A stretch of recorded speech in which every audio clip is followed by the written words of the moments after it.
good to get back out at practice today. Thought we had a good one. I think our guys are upbeat and excited about playing well last Saturday, and I think it carried over to our mentality today. And so I was pleased with the way we practiced. That was really one of the better ones we've had. So encouraged by that, and like I said, I think our guys got a little confidence from Saturday. So hopefully we can build on it against a good Kansas State team. We're going to have to prepare well this week and go up and play a really good football game on Saturday to have a chance to win. But I think our guys are fired up about it. How different does it make their offense when Avery Johnson comes in and plays? Well, if you look at what they did the other night, it wasn't anything new from a scheme perspective. Just an emphasis, perspective. And so, I'm sure we'll see both quarterbacks, would be my guess. Certainly we're going to have to prepare for both, like we're going to see them. And, they've played well there. I mean, that hasn't been, something that they've struggled at that position. You know what I mean? I mean, they've played well there this year, and they just got a little bit of a boost from Avery the other night. Probably caught Texas Tech a little bit off guard just in terms of what he could do and was capable of. And quite frankly, I'm glad that we had an opportunity to see it, and prepare for it and know that now that's kind of a possibility. So a lot of stuff we're going to have to prepare for this week. It's going to be a lot of work, a lot of preparation defensively. But as I said, nothing really new from a scheme perspective, just a little bit of different emphasis. Now I'm sure there'll probably be some new things this week. Does that sum up their offense in general? I mean, when you look at what they do offensively and compare it to other teams in the Big 12, is it just that the emphasis is a little different? Like they're a little more physical? Yeah, I think so. I mean, look, they're a team that's kind of built on the idea of running the ball and playing good defense, and now they throw it well too. I mean, they're very efficient when they throw it, or they have been. But yeah, I mean, they're probably share the same mindset that we do in some ways, where they want to be physical, they want to run the ball. Their offensive line is certainly a strength. Kansas State's always going to do a good job of utilizing the players they have. I mean, they're good coaches, a lot of respect for their program and the way they do it. And so, yeah, I think that's how they're built. But it's a modern scheme. I mean, very much so. Yeah, very much so. And they do a really, really nice job of getting the tight ends involved in the passing game, throw to the backs coming out of the backfield. They make you cover vertically and horizontally, and then I think that's what all good, efficient passing teams do is they're capable of throwing the ball really anywhere on the field and throwing it well. So, you got to be prepared for everything, and you're always going to see a couple of wrinkles. They do a good job of isolating players on your players that they feel like they have an advantage, and so they do a really, really nice job scheming, and as I said, there's always going to be a couple new wrinkles. When you think about the performance that Josh had on Saturday in his first start, you've talked a lot about his leadership and his preparation and all of that. What have you seen from him since Saturday? Yeah, I think I think he came out of that game with a lot of confidence, honestly, and I think our players have a lot of confidence in him. I think that to me is the biggest maybe thing that's different is, when you have a starting quarterback that goes down, there's always that, no kind of factor, especially when it's somebody's first start. You just don't have any frame of reference. And for him, he set the bar pretty high on Saturday. And so I think as a result, I think the offensive line has a lot of confidence in him. He did a really nice job in the pocket, staying in there and finding some throwing lanes and shuffling and then I think the receivers obviously do as well. Threw a couple of good deep balls. We missed on one or two that we'd like to get those back, but I think one of his strengths is throwing the ball down the field, and throws it to a spot really well. So, it's like anything else. Every quarterback brings a little something different, and I think right now, there's a lot of guys that have a lot of confidence in Josh and his ability to go out and do it. Now it's going to be hard hard to replicate what he did on Saturday, but that's the goal. Coach, when you look at what Josh did on Saturday and you go back to fall camp, it didn't seem like there was a battle like between him and Chandler, but how close was that battle? Well, Chandler just had experience, I think, was the biggest difference. I think you guys had heard us talk about how good we thought Josh was going to be. I think that was pretty common feeling throughout our coaching staff and really throughout our team. Josh is one of those guys who was rallying players all summer to go throw with him. When we got some new players, Dalen and Warren and some of those guys, Josh was kind of the guy that took those guys under his wing a little bit and got them around the players and got them introduced to guys and got them throwing. And he just has a really, unique ability to do things like that. He really is very thoughtful, intentional in the things that he does and relationships with his teammates. So I think we all had a lot of confidence that he was going to be a good player, just because at that position intangibles are very, very important. And he certainly possessed all those, and you could see him throw the ball and you could see that he was going to be good. I think the biggest thing is just getting in the game and that stuff translating to the game. And it's the same old thing. I mean, Max Duggan was not a very good practice player, quite frankly. You know what I mean? You would come watch practice and, you would just go, ooh, man.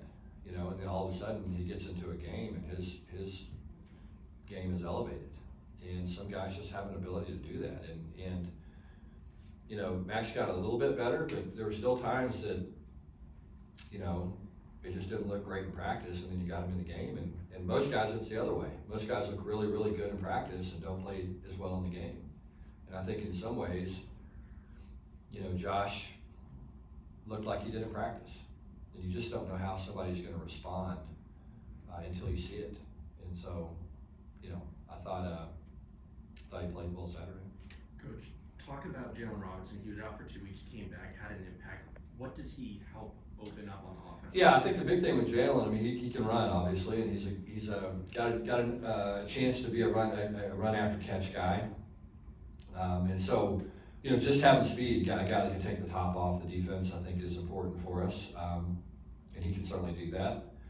We got to continue to get him going because he is very, very talented, and he is a very capable receiver. And as you said, he was out for a couple of weeks, and we got him back, and he's practiced well. Thought he had a good practice on Sunday, and thought he really had a good practice today. And so I'm excited to see him continue to get on the same page with Josh. I think that's going to be important as those guys start to grow and learn each other and figure things out, where the little nuances of playing the position are going to be important. But yeah, I'm excited about Jalen, and he certainly provides that down the field threat for us. Now, sorry, go on. You said you trusted 7 offensive linemen. You wanted to get that, you got that number to grow.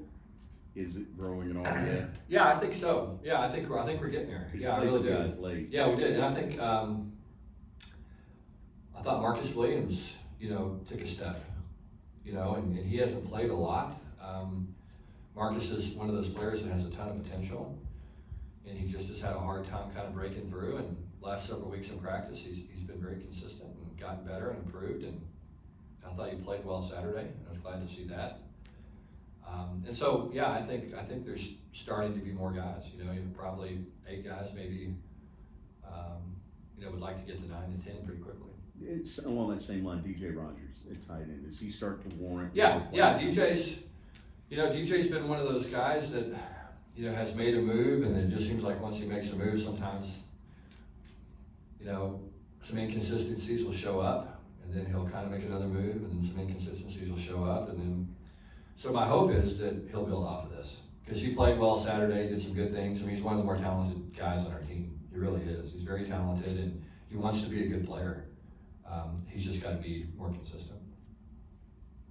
Do you think that's maybe a little bit of a theme for your team through the first 7 games is consistency? Yeah, oh, for sure. Yeah, definitely. I mean, I think we've just been up and down offensively. you know, when we look good, we look really good. When we look bad, we look worse than really bad. You know what I mean? And so, you know, but I think that's, hopefully we're getting out of that. Where do you feel offensively you guys need to improve the most right now?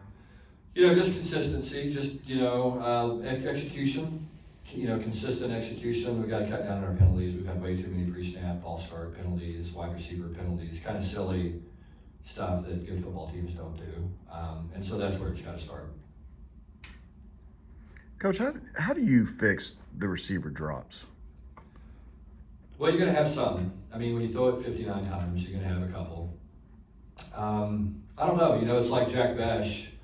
We got exactly what we wanted. We wanted Jack on a linebacker or a safety. We got him on a safety. I've never seen Jack drop a pass, ever. I mean, I'm talking in practice. I'm talking he catches balls every day off the jugs machine. I mean, I've literally never seen him drop a pass. And, you know, we dropped one at the 2-yard line, you know, that would have got a first down and probably would have led to a touchdown. And so, I don't know. I mean, you know, you can't catch him any better than he did. You just got to do it in the game. And you know, the great thing about Jack is, I mean, it'll probably be the only one we ever see him drop. I'm hoping. But, you know, it just kind of comes down to what I talked about earlier, just being consistent. You know, I think that we've had some guys that have had a little bit of case of the drops. And like anything else, we probably, if they continue to have it, we're going to have to play some other guys. You know, you just can't afford to drop balls. And so we've got to continue to get better at that. And you know, and really that's, you know, again, that's kind of that inconsistency that's plagued us at times this year, and that's been part of it. Jordan We're not a Bailey. team historically that drops balls. I mean, that's one thing that our teams don't normally do, just because we throw and catch a lot in practice, and typically guys that drop balls don't get many opportunities to play in the games. Jordan Bailey's always been a guy you've spoken volumes about. Yeah. Is he a guy that you want to see more involved in the Yeah, we're offense? going to see more of Jordan Bailey moving forward. Yeah, we'll continue to carve out a bigger role for him. And, you know, as I've said over and over with him, I just like him because he runs fast. You know what I mean? I mean, he's young, he's not afraid, and when he gets on the field, I mean, he's going to go full speed. And I think that's, you know, that's a very valuable commodity, as somebody who you know is going to go 100 miles an hour every chance he gets to. On the other side of the ball, the defense only allowed 2 scoring drives to BYU Yeah. on Saturday. Is that the level of play that you were hoping to see? Yeah, and I think we've gotten better every single week defensively. You know, I mean, we started off bad, and I think we've improved pretty much every week. I thought last week was our best performance.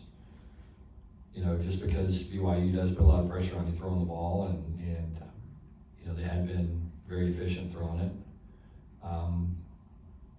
But yeah, I really like what I'm seeing. I mean, same thing. I mean, we're just getting consistent play from guys. You know, we've got to. I know this will be a bigger test. You know, I mean, BYU kind of struggled to run the ball against us, and really have all year. We're going to have to stop the run against Kansas State. And that's going to be, you know, it's going to be what they try to do, is open the game, establish the run, and we're going to have to, you know, be really physical and sound and make sure we fit the ball, you know, properly. You're number 4 in the country in first downs by rush. Okay. Does that make you smile? Yeah, that's a good thing. Yeah, and I think, yeah, I mean, you want to be able to get first downs, and you know, that's kind of, that hasn't been that big of a problem for us this year, but it's been like, when we get to the 20, you know, something bad has happened a lot. And so we just got to, as I said, just got to kind of, that consistency's got to take over. And right now it's, you know, we've been able to move the ball consistently, but we haven't been able to score points at the level that we need to. You guys went out and scored 44 against BYU, and you, like you said, threw a lot of passes. How much does it help when you only had to use Amani 13 carries? It helps, yeah. I mean, he's been carrying a pretty heavy load for us, and so I think, you know I talked to him a little bit on Sunday, asked him how he felt, and he said he felt great. You know, and he's been pretty banged up after most of the games. So it was a good light load for him, and I think that'll help his performance this week. Coach, what are the difficulties of having to prepare for 2 quarterbacks? Well, there's just a lot of stuff, you know. I mean, there's a lot of unknown with the young quarterback. I mean, obviously you can see his athleticism, and you can see him run, and you know, you can watch his high school tape, and he can throw the ball as well. So I think, some people view him as a one-dimensional player. I don't see that as the case at all. He throws it well. You know, I think the biggest thing is just, you know, there's a lot of different possibilities for things, you know, because there's a lot of quarterback run game.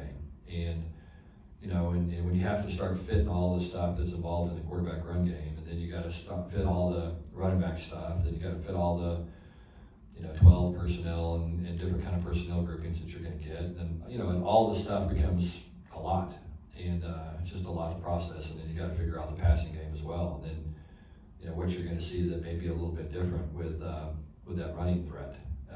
So lots of stuff you have to prepare for, you know, and then you got to prepare for third down and the possibility of the quarterback taking off on third down and converting third downs. And so just all those things are different, and you're going to take work and preparation. And so it's, you know, it takes already a big preparation, it makes it even bigger. We'll go 2 more questions. Coach, is there anything preparation-wise for Josh this week, being it's going to be, you know, he's starting on the road in pretty hostile situation? Do y'all do anything different this week leading him up to that? You know, not really. We'll probably, you know, we have music in practice. We'll probably turn it up a little bit just to ensure some communication stuff with him. But I think that's, again, one of his strengths is his ability to communicate and be calm. At least it has been up to this point. Now, you know, we haven't been in this environment yet and under this kind of duress yet. But, yeah, but that's one of the things that we'll do. I mean, we'll try to make it a little bit more difficult on him to communicate, just so that we over-communicate going in.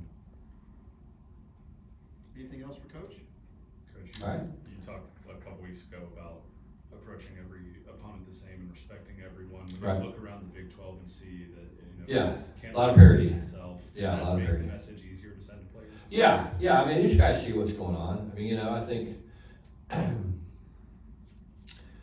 I think the league's exactly what we thought it would be, and kind of what it was last year. You know, it's just any Saturday anybody can win, and it really comes down to who plays winning football. You know, that's kind of been the deal. I mean, you know, you look at Oklahoma State early, and you kind of go, they didn't look very good early, and you know, here they are 4-2, and really playing winning football. They don't turn the ball over, and they're running the football. They're playing good defense, and they're doing the things that it takes to win football games. And they've, you know, they always figure it out. You got to give Mike Gundy a lot of credit. I mean, he figures it out. He's a really good football coach. And so the league is kind of that way. You know, I think that, you know, as I said, whoever, you know, you match these teams up, and whoever plays the best wins. Even, you know, one team may have a little more talent than the other or whatever, but it's not significant enough to be able to overcome who goes out and plays winning football. And that's the key to winning games right now.